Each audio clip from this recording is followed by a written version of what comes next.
أخطاء فيلم هارلي اللي لسه نازل في العيد لمحمد رمضان.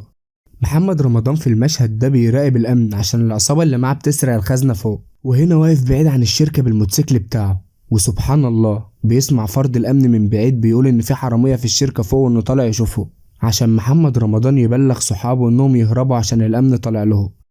كمان في نفس مشهد السرقة ده بعد ما محمد رمضان طلع لهم وضرب الأمن، نط من عمارة على الموتوسيكل بتاعه وما حصلهوش أي حاجة، ولا رباط الجزمة بتاعه اتفك أصلا. كمان في المشهد ده محمد رمضان بيسلم الألماس اللي معاه لزعيم العصابة، فبيبص فيهم كده وقال له دول 129 ألماسة مش 133. هو ازاي لحق عد 129 ألماسة في ثانيتين؟ عاوزين شوية واقعية بس. في اللقطة دي أحمد داش اللي هو أخو هارلي عامل حادثة بالموتوسيكل وطار حرفيا من على الأرض، وكان لابس قناع يحمي وشه. في اللقطة دي لما دخل المستشفى بعد الحادثة بنكتشف إن جسم أحمد داش كله سليم ما عدا وشه اللي هو متدمر، والمفروض ان ده المكان الوحيد اللي ما يكونش متعور لانه كان لابس خوذه بتحمي وشه، بس حصل العكس، وشه اتعور وجسمه كله سليم.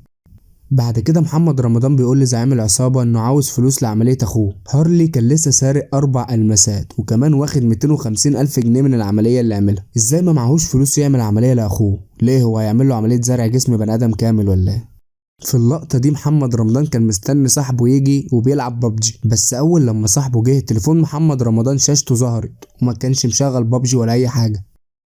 هنا في المشهد ده الإضاءة والكاميرات انعكست في نضارة محمد رمضان، والمخرج ما أخدش باله في كذا لقطة، ومحمد رمضان لابس نضارة كان بيبين انعكاس الإضاءة. والمشهد ده برضه لما محمد رمضان عالج أسيل من الإدمان قالت له إنها قعدت أسبوعين. هو في مدمن في حالتها على رأي الدكتور في المستشفى بيتعالج في أسبوعين؟ هارلي قعد 3 شهور، والمخرج والمؤلف محدش خد باله من الوقت والمدة اللي قالتها. هو الفيديو خلص وانتوا لسه ما عملتوش لايك وسبسكرايب؟ أسوأ حاجة لما خنجر الإحباط يجي من أقرب الناس ليك. انتوا تعملوا معايا كده ليه؟ وبس أنا كده خلصت. الحقيقة أنا ما عنديش معلومات ممكن أقولها لك أكتر من كده، شكرا.